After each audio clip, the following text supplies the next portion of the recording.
Hello အားလုံးမင်္ဂလာပါကျွန်တော်တို့2025ရဲ့နောက်ဆုံးတန်းခွဲဖြစ်တဲ့12လပိုင်းတန်းခွဲတက်လျာတော့အခုဆိုရင်စတင်ခဲ့ပြီပဲဖြစ်ပါတယ်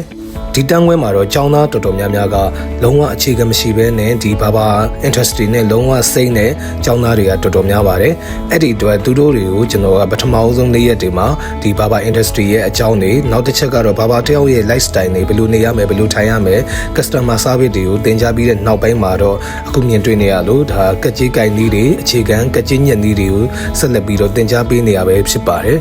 ဆက်လက်ပြီးအခုတွေ့မြင်နေရတော့ဒါရှေ့မှာဖွင့်ခဲ့တဲ့တန်းခွဲမှာကျောင်းသားတွေပဲဖြစ်ပါတယ်သူတို့တွေကတော့ဒီ classic haircut တွေ layer cut တွေ degree ဆွဲနည်းတွေညက်တဲ့အဆင့်ကိုရောက်ရှိနေပြီဖြစ်တဲ့အတွက်ဒါအရုပ်ကောင်းမှာတည်တည်ချာချာစနစ်တကျလက်ဆွဲပြီးတော့ညက်ကြည့်နေကြပဲဖြစ်ပါတယ်အခုမြင်တွေ့နေရတော့ဒါရှေ့အတုပ်မှာကျောင်းသားတွေဖြစ်ပါတယ်သူတို့တွေကတော့ဒါအကောက်ပိုင်းကိုရောက်လာဖြစ်တဲ့အတွက်အရုပ်ကောင်းမှာလက်တွေ့ကျကျလိတ်ကြီးကောက်ကြည့်နေကြပဲဖြစ်ပါတယ်အခုလာမယ့်2026ခုနှစ်မှာလည်းကျွန်တော်တို့တွေတန်းခွဲတစ်တွေကိုဆက်လက်ပြီးတော့ဖွင့်လှစ်ပေးသွားမှာပဲဖြစ်ပါတယ်ကျွန်တော်ရဲ့တင်တန်းမှာဆိုလို့ရှိရင်ယောက်ျားလေးနဲ့ပတ်သက်တဲ့အခုလိုအကောက်ပိုင်းတွေနောက်တစ်ချက်ကကာလာပိုင်းစီးဆူးနည်းတွေကိုကိုယ်တိုင်လက်တွေ့လက်ကျဆိုပြီးတော့သင်ကြားရမှာပဲဖြစ်ပါတယ်အညက်ပိုင်းတွေမှာဆိုရင်လည်းကျွန်တော်ကိုယ်တိုင်လက်တွေ့ညက်ပြသင်ကြားပြီးတော့လေ့လာခွင့်သင်ကြားခွင့်တွေရရှိမှာပဲဖြစ်ပါတယ်